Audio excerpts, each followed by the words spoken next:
everyone, I hope you all are doing good in your studies. तो आ गया है next part, हम 600 questions BFUHS की प्रिपरेशन PGN GMCH की प्रिपरेशन में ऑलरेडी कर चुके हैं। बहुत ही अच्छे क्वेश्चंस मैंने कराए हैं, आप वीडियोस जाके विजिट कर सकते हैं। और जो कि बच्चे इस चैनल पे न्यू हैं, प्लीज़ इस चैनल को सब्सक्राइब कर लीजिए ताकि आने वाली जो पोस्टें हैं और ज़्यादा BFUHS की साथ आपकी जो बाकी पोस्टें हैं उनका भी आपको क्लियरिटी से सब MCQs पता चलते रहे। आने वाली पोस्टों में है BFUHS की एक्स्ट्रा पोस्टें, GMCH की पोस्टें एंड PGI की पोस्टें, जो कि आपको नवंबर में देखने को मिल सकती है। एंड मैं ज़रा आपके 5 मिनट लेना चाहती हूँ। जो बच्चे बार बार पूछते हैं मैम पेपर कब होगा, देखो बच्चों, आप ये पूछने के लिए तब रेडी बैठो जब आपकी प्रिपरेशन ढंग से हो और आपको 100% श्योरिटी हो कि आपका सिलेक्शन हो ही जाएगा।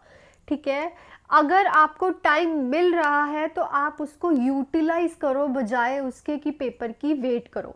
ठीक है, अपने टाइम को यूटिलाइज करो। मैं बहुत सारे ऐसे बच्चे देखती हूँ जो कि पेपर के बारे में पूछते हैं, जो कि मेरे बैच में भी हैं, but they are not ready for attempt.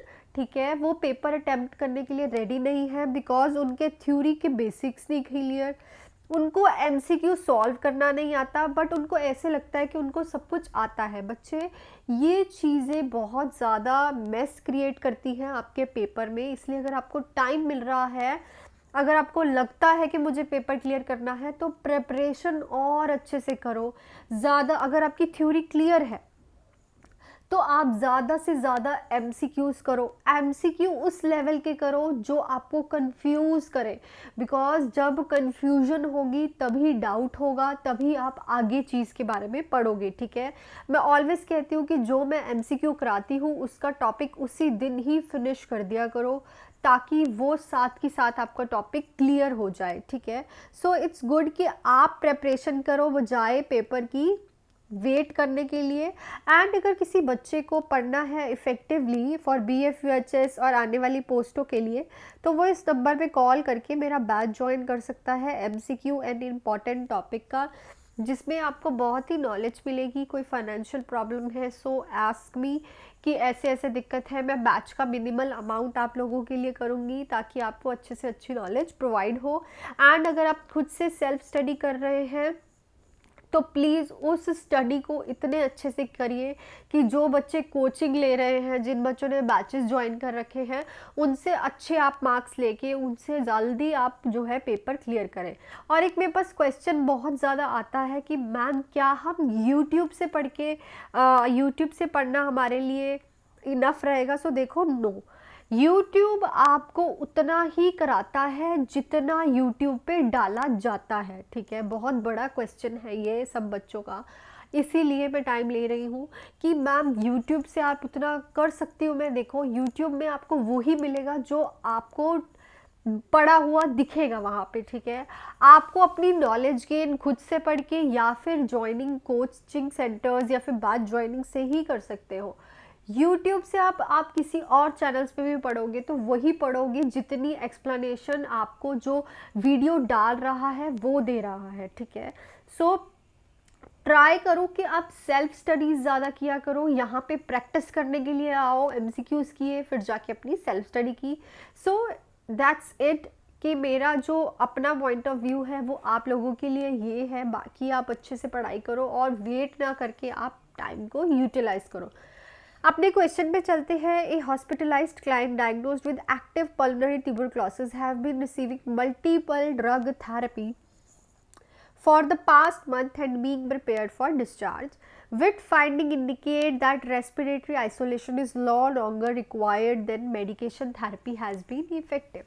तो एक हॉस्पिटल में क्लाइंट है, डायग्नोज हुआ है एक्टिव पल्मोनरी ट्यूबरक्लोसिस से, मल्टीपल ड्रग थेरेपी चल रही है 1 महीने से, उसकी कुछ महीनों से, और अब उसको आप डिस्चार्ज कर रहे हो। सो कैसी ऐसी कौन सी क्लिनिकल फाइंडिंग और इंडिकेशन है जिससे आपको पता चल जाएगा कि जो मेडिसिन थेरेपी दे रहे हो आप उसको, वो इफेक्टिव है? Stool are clay coloured, sputum culture are negative, tuberculin skin test is negative, nausea and vomiting are stop. So जब उसका स्पूटम कल्चर जो है वो नेगेटिव आता है, क्या आता है? जब उसका स्पूटम कल्चर जो है वो नेगेटिव आना शुरू हो जाता है, दैट्स मीन्स कि जो मेडिकेशन है वो बिल्कुल परफेक्ट है। ट्यूबरकुलिन टेस्ट को आप नहीं बोल सकते कि नेगेटिव आएगा, क्योंकि ट्यूबरकुलिन टेस्ट तो पॉजिटिव ही आएगा। ट्यूबरकुलिन टेस्ट हमें क्या बताता है कि डिसीज से उसका एक्सपोजर हुआ है, ठीक है। तो एक्सपोजर तो अभी भी हो रखा है उसका डिसीज से, बट हाँ अब वो ठीक हो गया है। सो ट्यूबरकुलिन टेस्ट नेगेटिव नहीं आएगा, पॉजिटिव आएगा। सो आप क्या बोलोगे कि ट्यूबरकुलिन टेस्ट जो है हमारा आ रहा दैट इज पॉजिटिव, और जो आपका स्पूटम कल्चर है दैट इज नेगेटिव, ठीक है। नेक्स्ट पे चलते हैं। A postpartum client recovering from disseminated intravascular coagulopathy is to be discharged on low doses of anticoagulant medication. What action should the nurse encourage the client to avoid? So एक postpartum client है, disseminated intravascular coagulopathy से वो recover होके अब discharge हो रही है और उसे एंटीकोगुलेंट मेडिकेशन दी जा रही है। सो कौन सा एक्शन जो है नर्स क्लाइंट को अवॉइड करेगी, करने के लिए कहेगी? So brushing her teeth, taking acetyl salicylic acid जिसको हम एस्पिरिन भी बोलती है, walking a long distance and climbing stairs, all activities because bruising injuries can occur. So सबसे पहले तो जब किसी पेशेंट को चल रही है एंटीकोगुलेंट मेडिकेशन तो हम कभी भी एस्पिरिन नहीं देते, अवॉइड करते हैं एस्पिरिन, क्योंकि ये इसके साथ इंटरैक्ट करके क्लॉटिंग टाइम जो है वो इंक्रीज कर देगी। क्या करेगी? क्लॉटिंग टाइम को इंक्रीज कर देगी। दैट्स वाई एस्पिरिन जो है कॉन्ट्रा इंडिकेटेड होती है जब किसी पेशेंट को एंटीकोगुलेंट चल रही है, क्योंकि एस्पिरिन क्या है? एंटीप्लेटलेट है, एंटीप्लेटलेट ड्रग है। सो ये क्या करती है? क्लॉटिंग टाइम इंक्रीज कर देती है। दैट्स वाई जो एस्पिरिन है जो अवॉइड की जाती है। नेक्स्ट क्वेश्चन है, the client diagnosed with chronic obstructive pulmonary disease is admitted to the hospital with the exacerbation, which factor contribute most to the change in this client status? So COPD वाला patient जो था वो diagnosed हुआ है, hospital में admit हुआ है with एक्सक्रेबेशन। सो कौन सा फैक्टर है जो कि एक्सक्रेबेशन जो है उस क्लाइंट में कर रहा है? Decrease fat intake, decrease fluid intake, sleeping soundly during the night, anxiety about the upcoming pulmonologist visit. So decrease fluid intake क्या करेगा? एक्सरबेशन कराएगा पेशेंट। सो नेक्स्ट पे चलते हैं। Client diagnosed with heart failure and secondary hyper aldosteronism is started on a spironolactone to manage this disorder. The nurse informed the client that the need for dosage adjustment may be necessary, which medication is also being taken. So heart failure plus उसको secondary hyper aldosteronism है, ठीक है। उसका कौन सी medication चल रही है? स्पायरोनिलेक्ट्रोन, ठीक है, इस डिसऑर्डर को मैनेज करने के लिए। सो कौन सी ऐसी इंफॉर्मेशन है जो कि नर्स क्लाइंट को देगी ताकि वो एडजस्ट कर पाए डोजेज अगर उसे लेनी है? Alprazolam, warfarin sodium, potassium chloride, verapamil hydrochloride. So आपको पता होना चाहिए कि स्पायरोनिलेक्ट्रोन क्या है? ये है potassium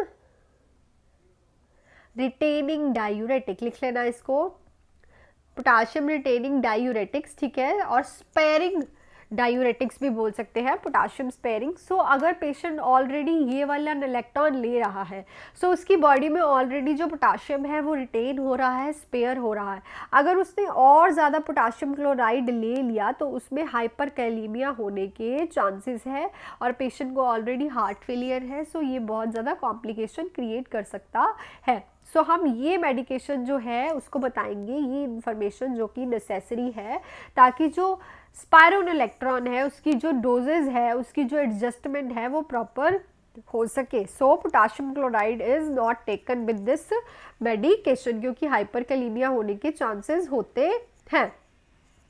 Next, the nurse is teaching health education classes to the group of expected parents, and the topic is preventing cognitive impairment caused by congenital hypothyroidism. What should the nurse tell the parents is most effective means of promoting early intervention?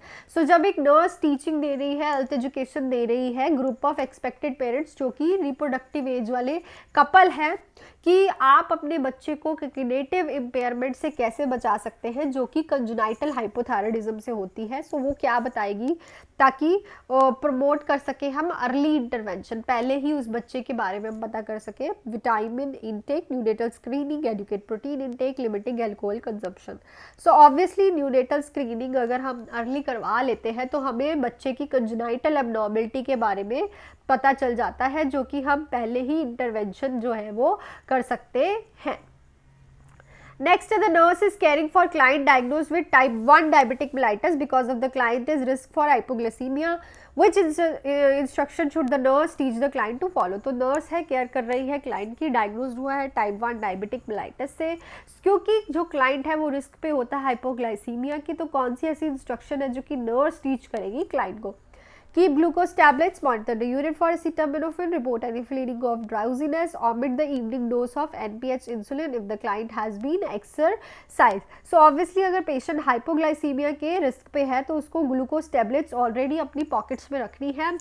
Glucose tablets में glucagon होता है जो कि अंदर जाके stood glucagon को stimulate करता है और वो टूट के ग्लूकोज प्लस एनर्जी बनाता है। सो इससे क्या होगा, बॉडी में ग्लूकोज लेवल इंक्रीज हो जाएगा और पेशेंट जो है हाइपोग्लिसीमिया की प्रॉब्लम से बच जाएगा। नेक्स्ट है, which instruction should the nurse include in a teaching plan for the client taking iron supplement to correct the iron deficiency anaemia.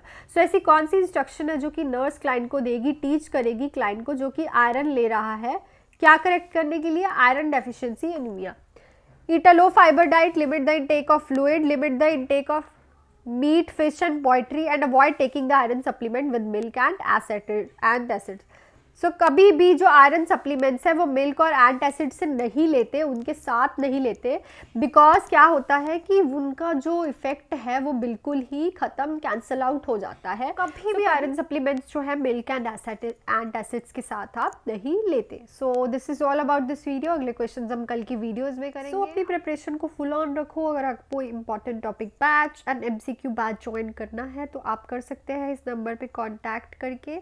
देखो, पढ़ाई करना आपके ऊपर है, मैं समझाऊंगी, अपनी जो टाइम है उसको यूटिलाइज करो, वेस्ट मत करो, वेट मत करो, एंग्जाइटी में मत रहो, पढ़ो, ठीक है। सेल्फ स्टडी भी कर रहे हो तब भी ज़्यादा से ज़्यादा बेसिक क्लियर करो, MCQs करो। एंड अगर बैचेस ज्वाइन करने हैं बहुत ही मिनिमल अमाउंट में आप कर सकते हैं इस नंबर पे कॉल या फिर मैसेज करके। तो थैंक यू सो मच, तब तक के लिए नेक्स्ट वीडियो में मिलते हैं, बाय। एंड वीडियो को लाइक शेयर एंड सब्सक्राइब जरूर करिएगा। Do hard work and all the best, bye.